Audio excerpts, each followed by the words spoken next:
Okay, Bismillah, alhamdulillah, wa salatu wassalamu ala rasulullah, ma ba'd. Assalamu alaikum wa rahmatullahi wa barakatuh, my dear brothers and sisters in Islam.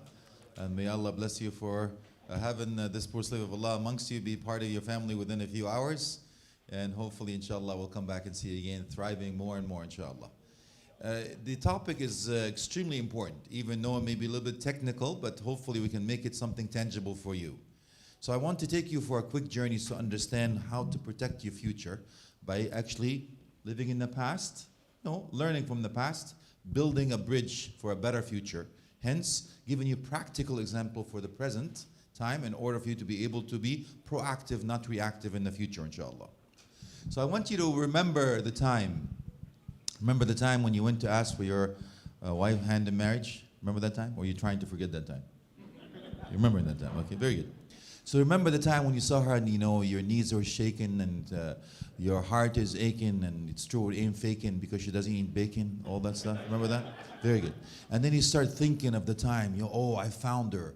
You can feel the heart pulse and you can actually see her name resonate and always keeps you coming back all the time. And then you build your future. And you remember the day that your wife came, told you, actually, honey, I have some good news. The doctor told me I'm pregnant. Then you prostrate to Allah to thank Him for the gift He's given you. And you put your hand on her belly and you feel a kick. You start picking names, picking colors, painting walls, furniture, and so on. You start talking, you start listening. You remember that day vividly, you'll never forget it. And as you prostrate to Allah to thank Him for the gift He's given you, you start actually thinking in the future. I want to walk down the aisle for her. I want to be there for the school meet. I want to make sure they're in the soccer practice. I want to actually be there when she graduates or he graduates, or when he raises up the trophy, and so on and so forth. And all of a sudden, something happens in the same dream that you're having and the fantasy that you have in the future, a little bit of a nightmare. What if? And all these things come. And now, can I really hear these things about what I heard about other families? The sister took off the hijab and she ran away from the home, or my son is no longer a Muslim, and all these nightmares that we hear about, how to protect, because really the family is the core of the community. We will talk about the community at large, but understanding what this whole thing is all about, being proactive, and I'll give you some bigger picture, inshallah, to be able to understand this. So when you have this beautiful picture in the back of your mind, what infrastructure have we actually implemented in order for us to be proactive and protect our future? So Allah subhanahu wa ta'ala put some serious steps for us in the Quran, and Prophet Muhammad sallallahu alaihi wasallam gave us examples in the Sunnah in order for us to be able to have a solid footing. So Allah subhanahu wa ta'ala in one ayah, He says, رَبَّنَا اغْفِرْ لَنَا ذُنُوبَنَا وَثَبِّتْ أَقْدَامَنَا وَانصُرْنَا عَلَى الْقَوْمِ الْكَافِرِينَ. So in order for you to understand the concept of the 3 steps, the 3-pronged solution, you have to also understand it actually starts with us. If it is to be, it's up to me. So we have to learn the first thing I want to leave you with. First thing, never blame anybody else for anything that happens to us. Never. That's the easy way out. We should always be accountable for everything that happens for us. So no more pointing the fingers, no more conspiracy theories, no more, it's only our leaders, it's only, no, forget that. Because that's not going to get you anywhere. So please understand that the first thing you want to know about this is, if it is to be, it's up to me, period. Ha ana da, here I am. No one is going to make decisions on my behalf. That's going to come a little bit later, inshallah. So the first thing is you have to change that to PMA, positive mental attitude. No matter what happens to you, you have to understand it is really up to me to do something about it. So even the Sahaba radiallahu anhu and nations before them, what did they do? When they lost the battle, remember it's a long story. When they lost the battle, what did they do? They first thought, okay, go back. What did we do? They said, what did we do? Not why, ya Allah, you're not giving us, no, what did we do? They found that bottom line, what was it? It was the miswak, right? They just, we forgot the sunnah of miswak. But now we leave the Quran and sunnah and we expect to be protected, expect to be victories, nothing happens in the future. No. So we have to understand the concept of taking responsibility for our own actions and consequences of decisions we make. Nothing else. So after what they did with the miswak, what happened? The enemies thought that these guys are scavengers. You know, they're gonna eat us up. They're cleaning their teeth. They're cannibals. So they fled. We won there, and so on and so forth. So that's one of the reasons. Says رَبَّنَا اغْفِرْ لَنَا. So I have to tell you right now. The scholars will tell you that the first thing that actually veils you or seals the victory or the close to Allah or not being protected by Allah is the sin. Number one. So I want you to think of this. Every time you commit a sin, there's a veil and there's a seal, there's a wall, there's a door that has been locked. You understand? Now we're talking. No one else will do that. It is me. You see? So now understanding this, there's one of the scholars that said to his students, for every sin there's a iqab. لِكُلِّ سَيِّئَةٍ عِقَاب. For every sin there's a iqab. So the student actually committed a sin, but a week passed, no iqab, no punishment. Another week, third week. So when he was praying, خطر بباله, he was just imagining and he thought of something. He says, Ya Rabb, I disobeyed you, but there was no iqab. There was no punishment. As if he hears the reply back, عبدي لقد عاقبتك ولم تدري. Oh my slave, I punished you, but you were not aware of it. Obviously, you did not heed to it. ألم أحرمك لذة المناجاة. You see, I punished you, but you weren't aware. You didn't pick it up. You see, I punished you by what? You know that beautiful coming close to Allah subhanahu wa ta'ala, beautiful the qiyam al-layl, the protection of your children, the protection of this was taken away from you. You no longer have this. When you ask, you don't get. And. So please understand, the first thing we have to establish is that we have to hold on. We have to hold on, which is a three-pronged solution again, but I have to explain this one first. So the first thing is we have to stay away from the sins, because that is the punishment that we will get. And it comes in different variations, whether it's in yourself or your family or lack of provisions, maybe a lossing of a job, loss of something close to you, whatever it is. You will see that. Not in this life only. We're not going to go to the hereafter because it's not our topic for now. Number two is ثبت أقدامنا. ثبت أقدامنا. So the ayah is in the stages. ثبت أقدامنا is a hold on, straight fast, steadfast on the straight path. Number two. So how is that? You see, you say, تريد الكرامة ولا تفعل الاستقامة. How? You want the karama, you want this benevolence, you want this being treated like a nobly, and you want the whatever you ask of Allah. But you're not holding on. You know what the وَاعْتَصِمُوا بِحَبْلِ اللَّهِ جَمِيعًا وَلَا تَفَرَّقُوا. You know what hablillah is? You know, hold on to the rope of Allah. And that's the second phase of the third prong I will talk about inshallah. This path is actually the rope. The scholars will tell you the rope of Allah is what? The Quran. So understanding this part, Quran is you're guaranteed to holding on to the rope of Allah subhanahu wa ta'ala. So you have to ask yourself, how much is Quran is in my heart? You know, how much is it? How do I live accordingly? What measuring stick do I take? If I take an earthly measuring stick, I know I'm talking to adults, so I'm speaking, forgive me, I don't mean to be, wallahi, I'm talking to a different audience now, right? So now, understanding this path that we take, a measuring stick, if we take an earthly measuring stick of a success, you will also have the outcome or the consequences of an earthly link success. So if you're successful, okay, what kind of car are you driving? How much money do you have in the bank? Do you have a Swiss bank account, private jet, private yacht? Do you use Fair and Lovely? I mean, all that stuff, right? Is this the measuring stick you're using? Or is it a heavenly measuring stick? So you have to understand also what is istiqamah. What does it mean? Yeah? La ifrata wa la tafrit. Understanding also in الذين قالوا ربنا الله ثم استقاموا تتنزل عليهم الملائكة ألا تخافوا ولا تحزنوا. You know what that means? So first of all, we agreed that we have to seal the gates of sins, because that is the miserable way to lose everything. You will see it and feel it right away. So I have to be what? Proactive, not reactive. This is called proactive, not reactive. So understanding that is the best way to do it. The second phase is istiqamah, the holding on and steadfast. So Allah subhanahu wa ta'ala says, Inna tawkeed. For sure, indeed, verily, those who declare that our Lord is Allah. So we have to also understand, we ask ourselves, what is your Lord? Is the Lord $? Is your Lord the boss that says, well, you can't come to Jum'ah? Oh, yes, sir. Yes, my master.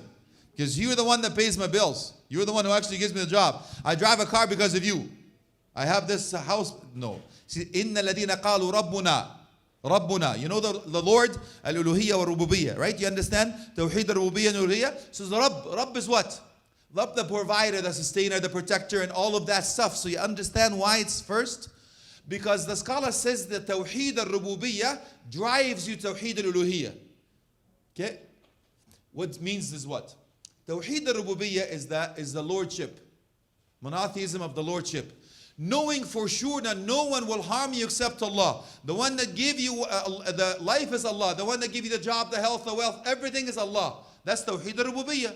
I know now that no one else controls that except the one, the Rabb, the Lord. You understand? Rabb al-Bayt, the Lord of the house. The house, the landlord and all of that, the owner. So if the only one can harm me, only one can benefit me, the one who can take and give, and everything is Allah, why should I worship anybody else except the one that provides and takes? And that's why the scholars will tell you that rububiyyah, the lordship, will drive you to uluhiyyah, the godhood. So understand this concept will give you strength. You will never be fearful again. Never. The adhan says Allahu Akbar. You hear that all the time. As a matter of fact, your first thing you heard when you were born from your father is supposed to say the adhan. The first thing you heard in your life when you were born is Allahu Akbar, Allahu Akbar. Understand? So that's why it says, Inna ladina qalu Rabbuna Allah. This is what? Lip service? No. Thumma istaqamu. Actions and deeds. وَالْعَصْرِ إِنَّ الْإِنسَانَ لَفِي خُسْرٍ إِلَّا الَّذِينَ آمَنُوا only? No. وَعَمِلُوا الصَّالِحَاتِ. By time, the human being, humanity is in a state of loss, except, what is istithna? The exception is those who believe and do righteous deeds. So please understand that it takes stages. It takes long term and perseverance and patience in order for you to be able to build a better future, and resilience.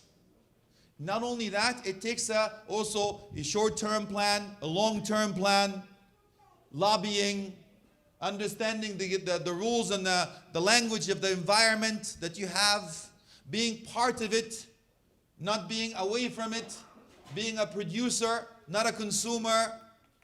Yeah, you have to. I'm going to talk about integration and assimilation some other time. But understanding this, it's a part and parcel of the whole thing, the bigger picture. So, إِنَّ الَّذِينَ قَالُوا رَبُّنَا اللَّهُ ثُمَّ اسْتَقَامُوا. Then they were steadfast on this path. What is the key? Allah is telling you how to protect yourself and how not to fear the future in this ayah. I haven't finished the first one yet. Putting it together, inshallah, to give you the bigger picture. ثُمَّ اسْتَقَامُوا. What happens if you're holding on to the rope of Allah? The tight rope of Allah, which is the Quran, and istaqam. At least you say 17 times a day. What do you say 17 times a day, brothers and sisters? Ihdina, Allah yaftah alayki ya ukhti. 17 times a day, at least. I'm hoping you say, Ihdina as-sirat al-mustaqim. Ya Allah, guide us a straight path. What is a straight path? You don't understand? The answer is in the following surah.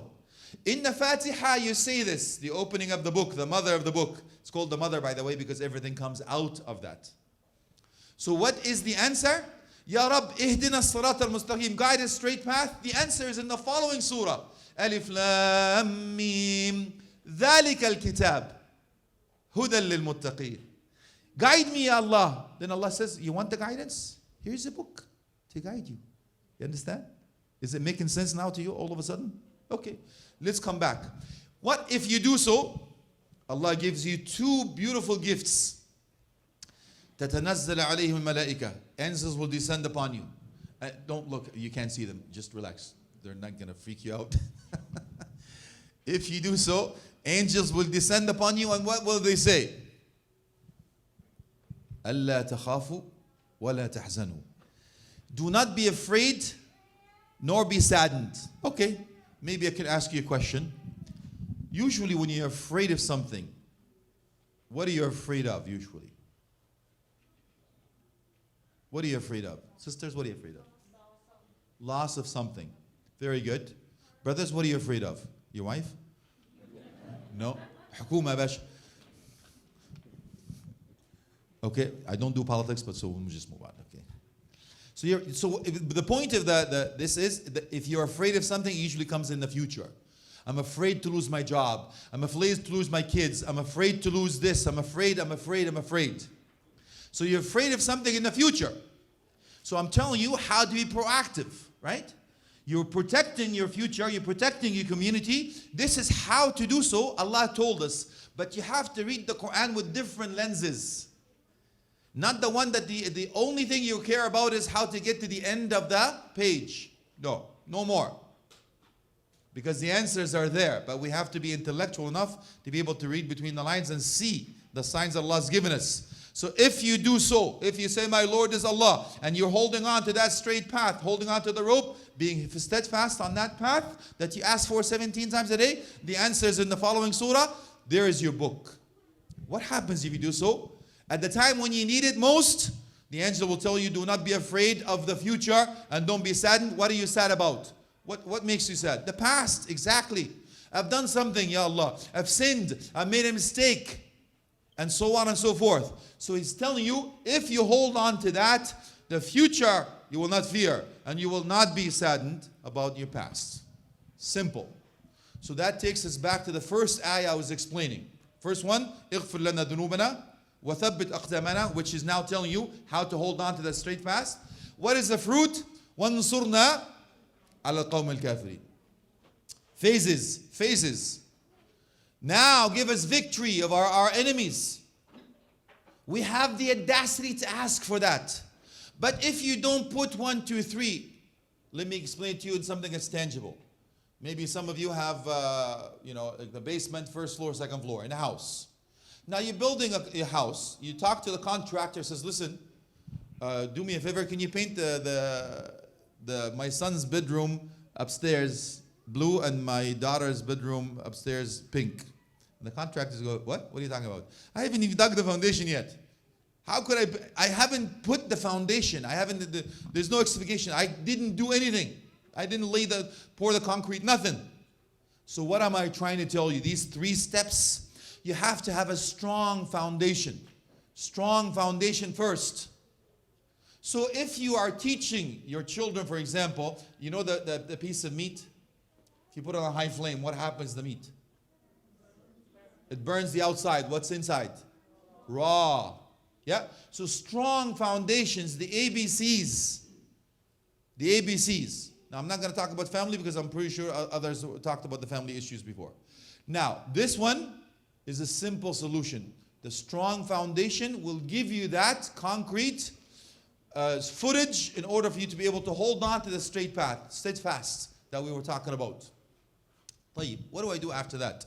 Okay, so if that's the case, Ya Allah, I've done my homework. اتخاذ الأسباب. Now I'm going to put my trust in you. That's it. But after I put the effort, after I planned, after I put my energy, after I've done 1, 2, 3. Now let's speak about community. This is the topic. Okay. So mashallah, you have a nice place here. I'm very proud of you, mashallah. And I was talking to Brother Kashif, Hafidhullah, on the way over. I usually try to see what other issues, what's going on in the community, what things to address and all of that stuff. And he says, mashallah, you've grown now. It was only a few masjids now, or about 100, and the community is growing. Alhamdulillah, that's fantastic. Now also, you have to also grow with the time and that place. Very good. Now, in order for you to grow with the time and the place and the environment, especially after a certain person has taken office, I'd like to come back, inshallah, one day. So you understand things are slightly different.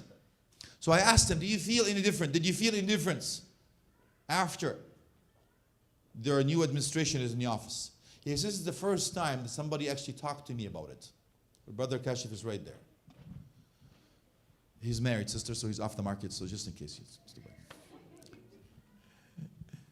So he said that's the first time when I travel, somebody asked me, are you a Muslim? So they never asked me before. He says it's now he's given him a little more strength to be able to talk about it because the head is talking. You understand? So he's mobilized his constituencies to be able to talk about certain things that usually that they did not talk about it. So now you also have to understand that. So a community in this case has to do what? The leadership has to have a vision, like a mission statement and a vision statement. And make sure that the leaders in the community are having to have a sincere intention that they're doing things for the sake of Allah. Not for the sake of a throne or a chair or a title. And I've been doing this for about 25 to 30 years. Different communities, different organizations. I've traveled a lot. In 21 years of marriage, I moved 20 times. And my wife's still hanging around. Do you believe it? I can't believe it myself. So now you've seen a lot of organizations, you've seen a lot of masajid, every city, all that stuff. So please make sure I tell the brothers all the time, why are you here? Ask you three whys. The three whys. The rule is simple. Why do I want to do it? Okay, I'm talking to the leaders now. With all due respect, and may Allah bless you because you're pouring in something that not too many people want to do it. So I'm just telling you right now, with no offense, I don't know who you are. Yeah? Usually what happens is two types, but let me talk on the positive type. Please I tell them, ask yourself three whys. Why do you want to do it? Why do I want to take this throne? But not too many people will sacrifice their family and their time and their money and their friends, right? Because it takes a lot of time in the leadership. It does, whether you like it or not. So you have to appreciate that. So I'm going to talk to them first, and I'm going to talk to the community after, inshallah. So the first why is, why do I want to do it? And you have to be honest with yourself. Number two is, while you're doing it, why am I doing it? That means you have to renew your intention and sincerity. Always, all the time. Shaitan is going to mess with your head. So when you see people come in and open the doors of Mr. This and open here, renew your intention. That's the second why. Remember the cup theory? Yeah, when the man gave you a really fancy cup, you know what a leader does? No, give me a foam cup, man. Why? Because that's what I deserve. This fancy cup is for the position, not for me. Because when I go, I will not have that fancy cup. I will get another foam cup just like everybody else. The doors will not open for me anymore. I won't have that title. I won't have that office. I won't have this chair. So you have to keep that in mind. It's not about you. Yes? It's about what you do for the community and specifically for the sake of Allah. The first why, if you ever want to come in the leadership, ask yourself, why do I want to be a leader in this community? Number two, if you get it, keep asking yourself, why am I doing it? Why am I doing it? Why am I doing it? Renew your intention. Shaitan is going to mess with you. Oh, you're Mr. Big Shot now. Oh, you know, you mess with me, man. You mess with me, you mess with my whole family. You know, my son comes to school. You know, I'm the director now. Dude, I'm the head of this community. You don't mess with my child, I'm going to fire you. Ever. You're going to lose it, wallahi. You're going to lose it if you do that. So this is the second two. The third two, after you finish, you ask yourself, why did I do it? These are the three whys. Now, the brothers and the sisters who are now, did not come into the leadership, but they're now supporting role. Please do not fish for fault. I beg you. Because every time Dick and Harry is doing what? And by the way, the higher you go, what happens to you when you're high? You're more visible. You know what that means? Clear target. And the more successful you are, what happens? More envious. People are, oh, they're going to fish for fault. What? He's not such a hot. What are you talking about? Look, he's losing his hair. He's got a biryani belly now. All of that doesn't matter. They will fish for fault. So please, I'm telling you right now, our scholars tell you, if you get in this path of da'wah, فَأَنْتَ مَقْتُولٌ لَا مَحَالَ ضَعْ رَأْسَكَ عَلَى كَفِّكَ. You're assassinated, whether you like it or not. So it says, put your head on your palm.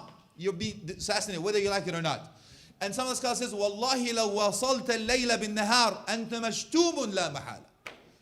Even if you pray all day, all night, fast all day, and all of that stuff, you're still going to be cursed. People will always do this. So I'm going to ask the general community now, support your leadership if they have sincerity and you are the people that actually voted for him or her. But what is that? An-nusх. Give him righteous advice. Not على الملأ يا شيخ. النصيحة على الملأ فضيحة. If you're going to accuse everyone in front of everybody, what happens? There is now doubt. Something else in the community starts drifting and starts splits. And all of a sudden now, have you heard? Have you heard? No. What you do, you're supposed to give nasiha in proper manner. And understand, please, that if you do so, if you are going to complain, I've been to too many general body the meetings. So before the meeting starts, what do you think I tell them? I'm going to give you 3 conditions if you want to come up here and say your question. 3 conditions. Please don't tell me what the problem is, because you become part of the problem. But you tell me, you see, we studied, even linguistically, you're supposed to say, I have a concern, I have an issue. Otherwise, defense mechanism goes up. See, I used to be in corporate with Home Depot for 7 years. Actually, the head office is here. I told the brother I came to Atlanta a long time ago, but they taught us all this stuff. I Islamicized every training that they gave us. So please understand, words mean a lot.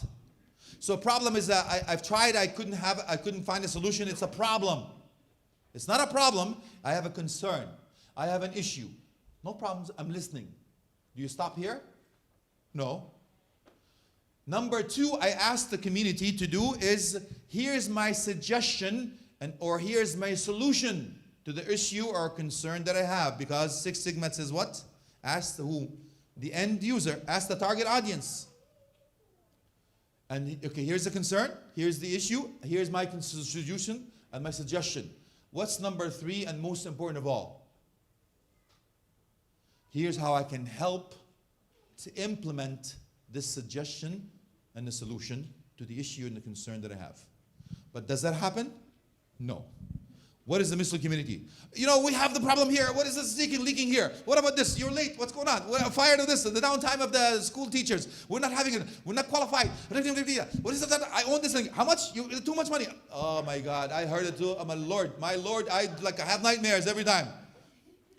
So I'm telling you, so what do you do? Can you help me, akhi? Can you volunteer? No. So what do you do? I'm a professional complainer. I'm PhD in complaints. That's it.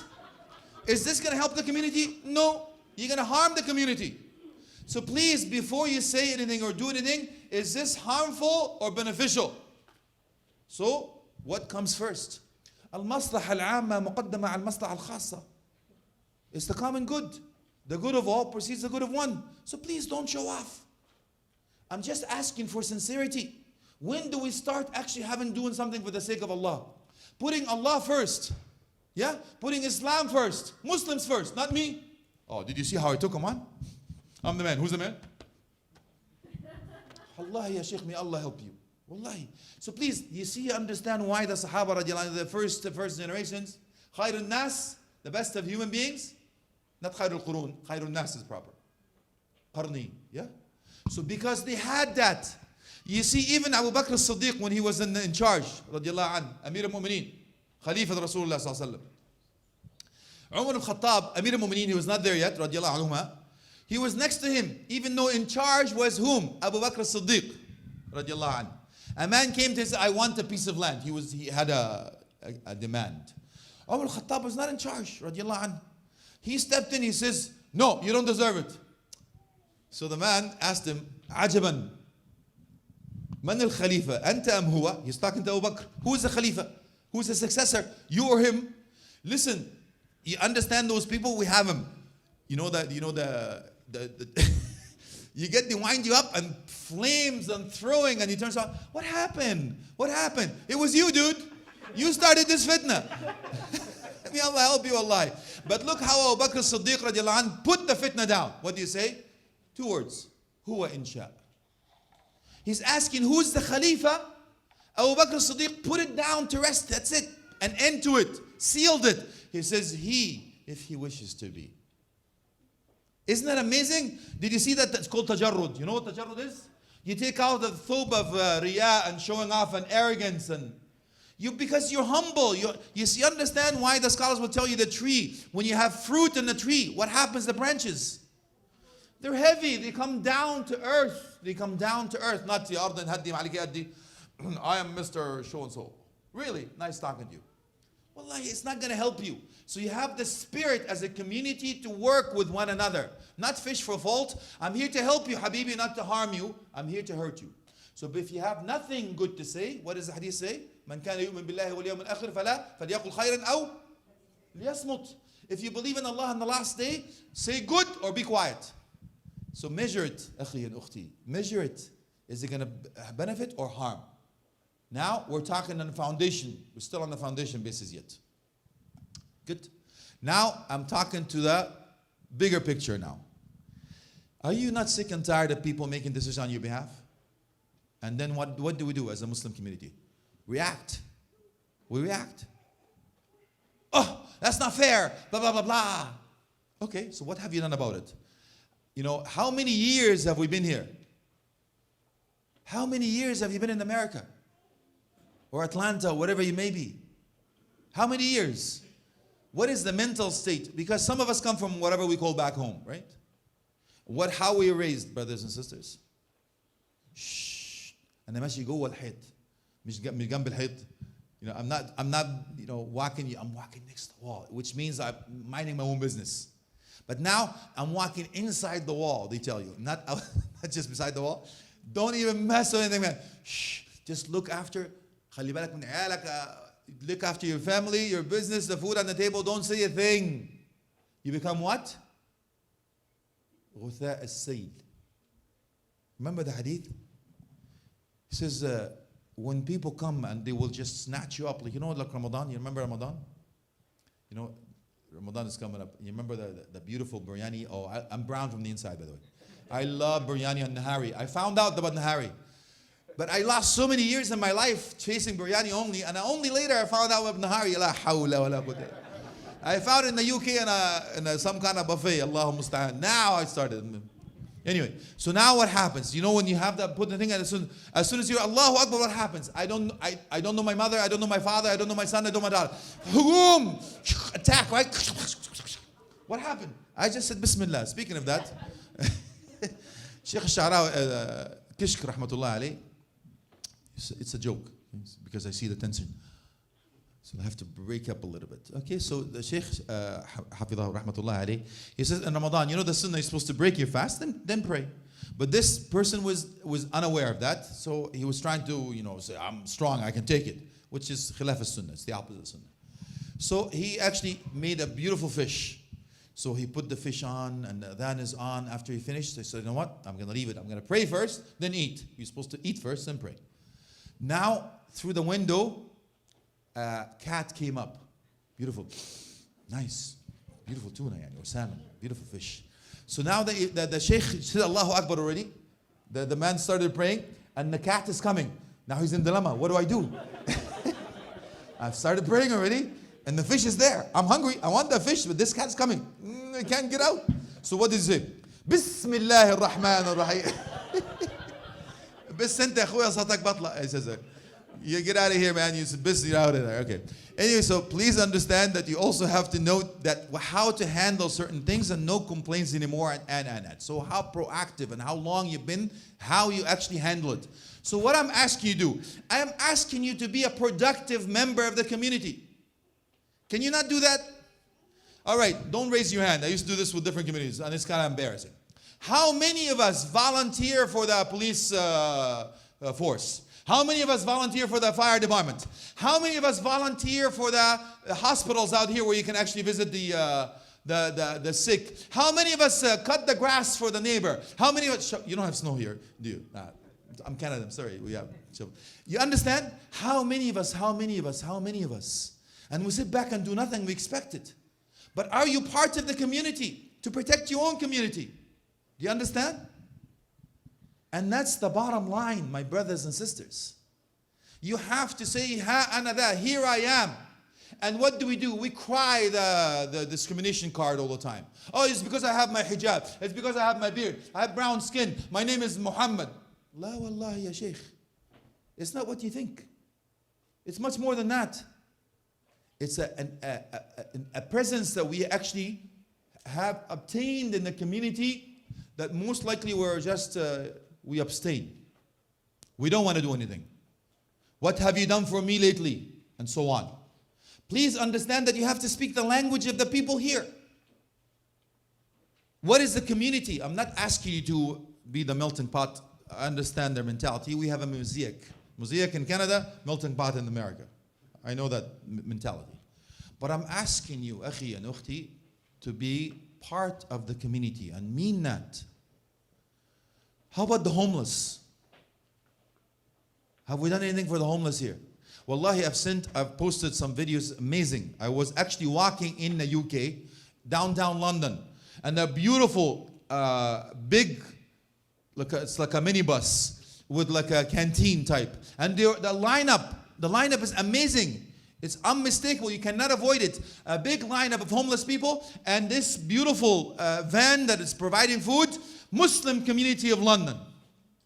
What is the biggest way of da'wah? And concern yourself with the community issues, not just a cocoon. What do Muslims do? Only Muslims?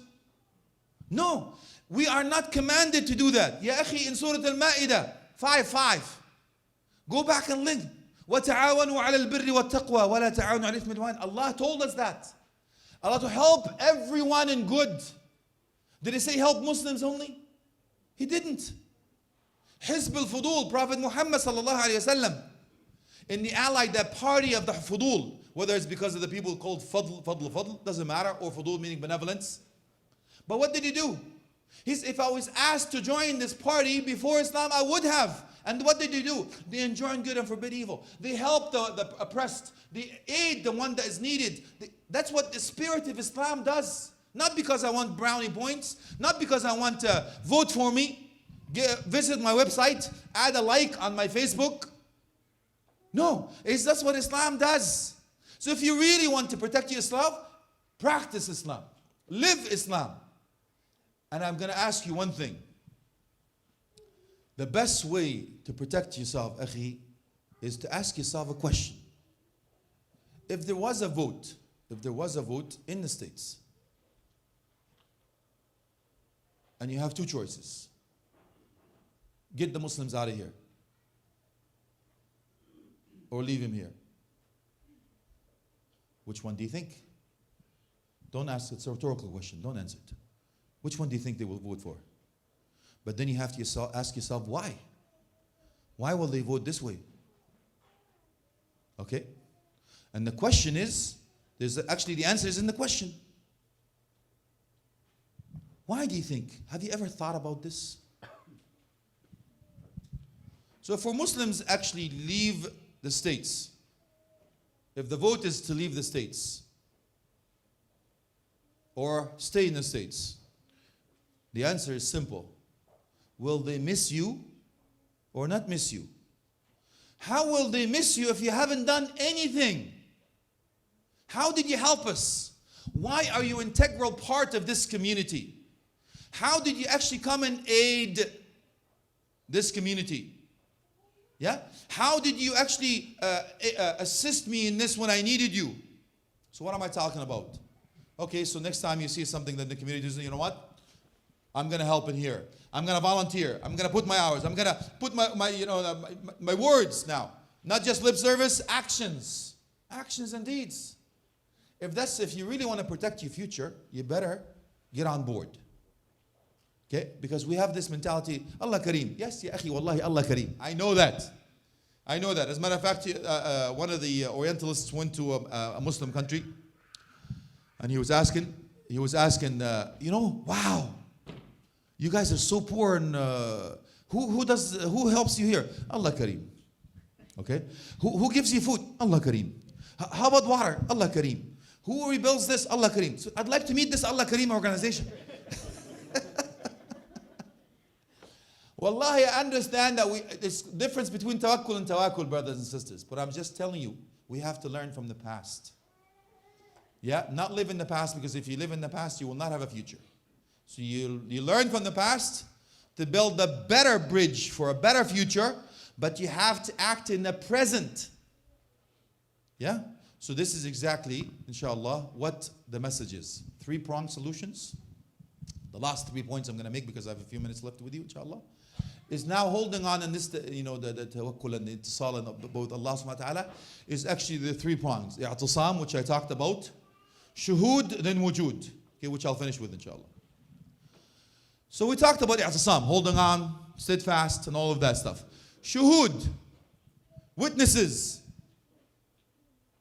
If it's time for you to be tested, that's your test, that's your witness. By using your lenses, whims and limbs and desires, do you fail the test or pass the test? Okay? When you, let's see human sister in humanity walking around Atlanta in the summertime, does your eye stick or do you lower your gaze? When you're tested, ukhti, do you buckle under the first pressure or do you hold on? That's shuhud. That's about another hour topic, but I'm just giving you hitters for now. And then the seal is wujud. Got it? I'tisam, shuhud, wujud. The gift that Allah subhanahu wa ta'ala will give you is the wujud. إِذَا سَأَلَنِي, if they ask of me, I will give them. If they seek my protection, I will protect them. You see, but you have to have a down payment, my brothers and sisters. We usually look for somebody else to protect us. We knock on all the doors, and usually all the doors usually close, but there's only one door that is open 24/7, and it's not 9/11. Or is it 7-Eleven? This is a typo. You can erase that one out of there. I meant 7-Eleven. You understand? We knock the doors of everyone asking for help. I'm not asking you not to ask. It's khadr asbab. But your heart is cut off from the asbab, linked to Allah. That's the door that's open 24/7, ya Sheikh. You have to have that strength, and that's called the wujud. That is the wujud. And that's another hour topic. But that's basically how you're going to protect yourself from anyone, doesn't matter where, and specifically for your future. So I ask Allah subhanahu wa ta'ala to make us among those who listen to speech and follow the best of it. And I ask Allah subhanahu wa ta'ala to protect you, protect your children, protect your family, protect your future, protect your community. And I ask Allah subhanahu wa ta'ala, as He gathered us here in this dunya, to gather us with Prophet Muhammad sallallahu alaihi wasallam in the hereafter after a long, healthy, righteous life. Jazakumullah anna khaira. May Allah bless you all. Subhanakallahumma hamdik. Nashtaghfiruka. Assalamu alaikum wa rahmatullahi wa barakatuh.